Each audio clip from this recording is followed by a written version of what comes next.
¿Alguna vez te has preguntado si el infierno y el lago de fuego son lo mismo? Durante siglos, millones de personas han usado ambos términos como si fueran idénticos. Predicadores, películas, libros, todos parecen mezclar estas dos realidades como si se tratara del mismo destino final. Pero ¿y si te dijera que, según la Biblia, no son lo mismo? Y no estamos hablando de mitología. No estamos hablando de leyendas medievales. Estamos hablando de textos bíblicos reales que han sido estudiados por teólogos, historiadores y arqueólogos durante más de 2000 años. Desde el Antiguo Testamento en hebreo, donde aparece la palabra Seol, hasta el griego del Nuevo Testamento, donde encontramos términos como Hades y Gehenna, la Biblia hace distinciones claras que muchos pasan por alto. En el libro de Apocalipsis, capítulo 20, versículo 14, se declara algo impactante. Y la muerte y el Hades fueron lanzados al lago de fuego. Espera, ¿cómo puede el Hades ser lanzado al lago de fuego si fueran lo mismo? Aquí es donde la historia se vuelve profunda, misteriosa y absolutamente fascinante. Hoy vamos a explorar 6 diferencias bíblicas fundamentales entre el infierno y el lago de fuego. No desde la opinión, no desde el miedo, sino desde el texto bíblico mismo. Prepárate para un viaje que nos llevará por antiguas culturas hebreas, por las enseñanzas de Jesús registradas en los Evangelios, y por las visiones proféticas del fin de los tiempos. Porque entender esta diferencia no es solo un detalle teológico. Es comprender el destino final según las Escrituras. Y lo que descubriremos podría sorprenderte. Bienvenido. Comencemos. Diferencia número 1, el momento en el tiempo. Para entender la primera diferencia, debemos viajar atrás, muy atrás. En el Antiguo Testamento aparece una palabra hebrea, Seol. No era descrito como un lago ardiente. No era presentado como el castigo final. Era, más bien, el lugar al que iban los muertos. Justos e injustos. Más adelante, cuando el Nuevo Testamento fue escrito en griego, aparece la palabra Hades. Y aquí comienza la confusión. En el Evangelio de Lucas, capítulo 16, Jesús cuenta la historia del rico y Lázaro. Allí menciona que el rico estaba en el Hades, en tormento, mientras Lázaro estaba en un lugar de consuelo. Eso significa algo clave. El Hades ya estaba activo en tiempos de Jesús. Era un lugar intermedio. Un estado temporal. Un sitio de espera. Pero cuando llegamos al libro de Apocalipsis, especialmente en el capítulo 20, vemos algo completamente distinto. Allí se describe el juicio final. El trono blanco. La apertura de los libros. Y entonces ocurre algo impactante. El que no se halló inscrito en el libro de la vida fue lanzado al lago de fuego.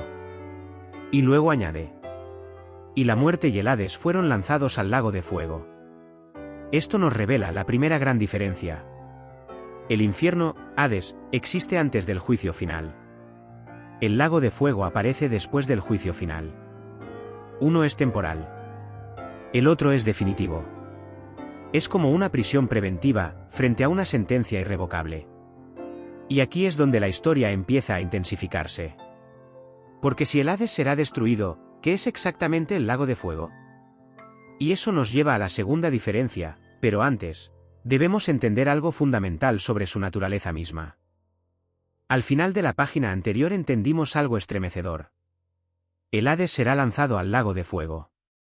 Eso significa que uno termina dentro del otro, y eso nos abre la puerta a la segunda diferencia. Diferencia número 2, la naturaleza del lugar. Cuando la Biblia habla del Hades, no lo describe como el castigo máximo y definitivo. De hecho, en el relato del rico y Lázaro en el Evangelio de Lucas, vemos que el rico puede ver a Lázaro a lo lejos. Puede hablar. Puede razonar. Puede recordar su vida. Eso nos muestra algo impresionante. El Hades es un lugar consciente.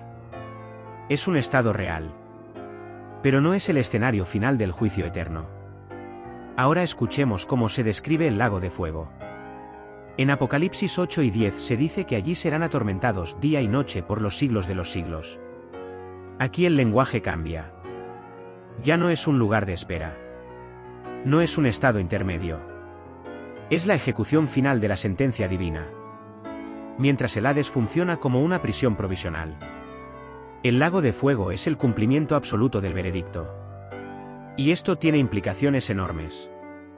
Porque si el Hades es temporal, significa que todavía hay un evento pendiente. Un juicio. Un momento donde todo será expuesto. Y aquí viene algo aún más impactante. El Hades no es el único que será lanzado al lago de fuego. La Biblia dice que la muerte misma será destruida allí. Eso transforma completamente nuestra comprensión. No estamos hablando solo de un lugar. Estamos hablando del final del sistema actual de muerte y separación. Y eso nos lleva a una pregunta inevitable. ¿Quiénes serán enviados a cada uno? La respuesta revela la tercera diferencia, y es aún más sorprendente. Al final de la página anterior quedó una pregunta suspendida en el aire. ¿Quiénes son enviados al Hades, y quiénes al lago de fuego? La respuesta nos conduce a una diferencia que cambia por completo la perspectiva. Diferencia número 3. ¿Quiénes habitan cada lugar? En el relato del rico y Lázaro en Lucas 16, Jesús describe al rico en tormento dentro del Hades. No está solo. No es el único. Es un lugar donde llegan los muertos impíos antes del juicio final. Eso nos enseña algo clave. El Hades recibe almas humanas después de la muerte física. Es un destino temporal para los que mueren sin redención. Pero cuando llegamos al juicio final descrito en Apocalipsis 20, el escenario cambia radicalmente. Allí se menciona que el diablo será lanzado al lago de fuego. La bestia será lanzada al lago de fuego. El falso profeta será lanzado al lago de fuego. Y todo aquel que no esté inscrito en el libro de la vida, también. Esto revela una diferencia monumental. El Hades contiene únicamente almas humanas en espera. El lago de fuego es el destino final no solo de humanos, sino también de entidades espirituales rebeldes. El Hades es un lugar de retención. El lago de fuego es el destino definitivo de rebelión cósmica. Aquí la historia deja de ser solo humana. Se vuelve universal. El lago de fuego no es simplemente un castigo para personas. Es el cierre definitivo de la guerra espiritual que comenzó, según la tradición bíblica, mucho antes de la humanidad. Y esto conecta con algo que Jesús mismo mencionó. En el Evangelio de Mateo 25, 41, él habla del fuego eterno preparado para el diablo y sus ángeles. Nota algo importante. No fue preparado originalmente para los humanos. Eso cambia completamente la narrativa. Y justo cuando creemos entender el panorama, aparece una cuarta diferencia que nos obliga a mirar el significado mismo de las palabras. Porque no todo lo que traducimos como infierno significa lo mismo. Y ahí es donde el misterio se profundiza aún más. En la página anterior descubrimos algo impactante.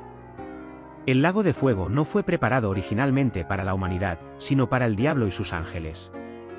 Y ahora entramos en una de las diferencias más profundas y menos comprendidas de todas. Diferencia número 4, el significado de las palabras originales. Cuando en español leemos la palabra infierno, imaginamos automáticamente fuego, llamas eternas y condenación definitiva. Pero aquí está el problema. La Biblia original no usa una sola palabra para describir ese concepto. En el Antiguo Testamento aparece Seol. En el Nuevo Testamento aparecen Hades y Gehenna. Y cada una significa algo diferente. Seol era el lugar de los muertos en general. No distinguía entre justos e injustos de forma clara. Era más una sombra, un reino de los fallecidos. Hades, su equivalente griego, mantiene esa idea de morada temporal de las almas. Pero cuando Jesús habla del castigo final, muchas veces usa otra palabra, Gehenna. Y aquí la historia se vuelve fascinante. Gehenna hace referencia al Valle de Hinnom, un lugar real cerca de Jerusalén donde, siglos antes, se practicaron sacrificios paganos. Más tarde se convirtió en un sitio de quema constante de desechos. Era fuego continuo. Era destrucción visible. Era un símbolo poderoso. Cuando Jesús menciona ese fuego que no se apaga en Marcos 9 y 43, está usando una imagen conocida por su audiencia. Pero en el libro de Apocalipsis, el término cambia nuevamente. Allí serán lanzados al lago de fuego. No se llama Gehenna. No se llama Hades. Se describe como un lago ardiente preparado para el final absoluto. Entonces entendemos algo crucial. Hades es el lugar temporal de espera. Gehenna es una imagen profética del castigo. El lago de fuego es la ejecución final descrita en la visión apocalíptica. 3 términos distintos. 3 contextos distintos. Un mismo error común al traducirlos todos como infierno. Y esto nos lleva a una diferencia aún más inquietante.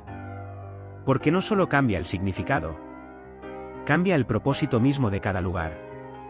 Y cuando entendamos esa quinta diferencia, la historia alcanzará un nivel completamente distinto. En la página anterior descubrimos que no todo lo que llamamos infierno significa lo mismo en los textos originales. Pero ahora viene una diferencia que no solo cambia el significado, cambia el propósito. Y aquí la historia se vuelve aún más solemne. Diferencia número 5, el propósito divino. El Hades tiene una función clara en la narrativa bíblica, es un lugar de retención. En Apocalipsis 8 y 13 dice: el mar entregó los muertos que había en él, y la muerte y el Hades entregaron los muertos que había en ellos. Detente un momento. El Hades entrega a los muertos. Eso significa que no es el destino final. Es un lugar de custodia hasta el juicio. Es como una antesala. Un estado intermedio. Un sitio donde se espera el veredicto definitivo. Pero el lago de fuego no entrega a nadie. No es antesala. No es espera. No es transición. Es cumplimiento. En el mismo capítulo de Apocalipsis se le llama la muerte segunda. Y aquí el lenguaje es definitivo. La primera muerte es física. La segunda es eterna. El Hades cumple el propósito de preservar hasta el juicio. El lago de fuego cumple el propósito de ejecutar la sentencia. Uno es provisional. El otro es irreversible. Y aquí hay algo aún más profundo. La Biblia declara que la muerte misma será lanzada al lago de fuego. Eso significa que el lago de fuego no solo castiga, también pone fin al sistema actual de corrupción y mortalidad. Es el cierre total de la historia humana tal como la conocemos. Y justo cuando pensamos que hemos entendido todo, aparece la sexta y última diferencia. La más inquietante. La más eterna. La que responde a la pregunta que todos, en algún momento, nos hemos hecho. ¿Cuál de los dos dura para siempre? Y esa respuesta cambia absolutamente todo. Hemos llegado a la última diferencia. Y todo lo anterior nos ha preparado para este momento. Porque ahora no estamos hablando de significado. No estamos hablando de quienes van allí. No estamos hablando del propósito. Estamos hablando de duración. Y esta es la diferencia más impactante de todas. Diferencia número 6, la duración, temporal versus eterno. Ya vimos que el Hades entrega a los muertos. Que será lanzado al lago de fuego. Que cumple una función provisional. Eso significa algo inevitable. El Hades tiene fecha de caducidad. No es eterno. No es el destino final. No es el último capítulo. En cambio, cuando leemos Apocalipsis 8 y 10, el lenguaje es radicalmente distinto. Y serán atormentados día y noche por los siglos de los siglos. Aquí no hay transición. No hay liberación. No hay segunda oportunidad. La expresión, por los siglos de los siglos, en el griego bíblico es una de las fórmulas más fuertes para indicar eternidad absoluta. Y entonces comprendemos la sexta diferencia. El Hades es temporal. El lago de fuego es eterno. Uno termina. El otro no. Uno es parte del proceso. El otro es el desenlace final. Y aquí todo encaja. Si el Hades es lanzado al lago de fuego, entonces deja de existir. Pero el lago de fuego permanece. Es el punto final del juicio. El cierre de la rebelión. La eliminación definitiva del mal. Y ahora, mira el panorama completo. Momento en el tiempo, antes y después del juicio. Naturaleza, espera versus sentencia. Habitantes, humanos versus juicio cósmico. Significado original, términos distintos, conceptos distintos. Propósito, custodia versus ejecución final. Duración, temporal versus eterno. Lo que por siglos se mezcló como si fuera lo mismo. En el texto bíblico aparece claramente diferenciado. Y esto no es especulación. No es tradición popular. Está en las Escrituras. Entonces la gran pregunta no es solo teológica. Es personal. Si el Hades es solo una antesala. Y el lago de fuego es el destino final. ¿Dónde termina realmente la historia humana? Y tal vez la reflexión más profunda no es entender la diferencia entre ambos, sino entender qué camino estamos eligiendo hoy. Si este análisis bíblico te ayudó a ver las Escrituras desde una perspectiva más clara y profunda, suscríbete, comparte este vídeo y déjame en los comentarios qué otro misterio bíblico te gustaría explorar. Porque cuando vamos directamente al texto, la verdad siempre es más impactante de lo que imaginamos. Y así llegamos al final de este viaje. Hoy no exploramos mitos. No repetimos tradiciones populares. Fuimos directamente a los textos bíblicos. Desde las palabras antiguas como Seol y Hades, hasta la visión profética del Apocalipsis, descubrimos que el infierno y el lago de fuego no son lo mismo. Vimos que el Hades es temporal. El lago de fuego es eterno. El Hades espera. El lago de fuego ejecuta. El Hades será destruido. El lago de fuego permanece. Y lo más impactante de todo, es que la Biblia muestra que incluso la muerte misma tendrá un final. Eso significa que la historia no termina en oscuridad. Termina en justicia. Pero este no es un tema diseñado para causar miedo. Es un tema diseñado para traer claridad. Porque comprender estas diferencias nos ayuda a entender mejor el mensaje completo de las Escrituras. Responsabilidad, juicio, pero también redención. La Biblia no solo habla del juicio final. Habla de esperanza. Habla de salvación. Habla de un libro de vida donde los nombres pueden estar escritos. Y esa es la parte que muchas veces olvidamos cuando hablamos del infierno. Si este vídeo te ayudó a ver la Biblia con nuevos ojos, dale like, compártelo con alguien que siempre se haya hecho esta pregunta, y suscríbete para seguir explorando juntos los grandes misterios bíblicos. Déjame en los comentarios. ¿Creías que el infierno y el lago de fuego eran lo mismo? Y sobre todo, ¿qué otro tema te gustaría que investiguemos con profundidad y base bíblica? Porque cuando abrimos las Escrituras y las leemos con atención, descubrimos que la verdad es más profunda, más solemne y más impresionante de lo que jamás imaginamos. Nos vemos en el próximo vídeo.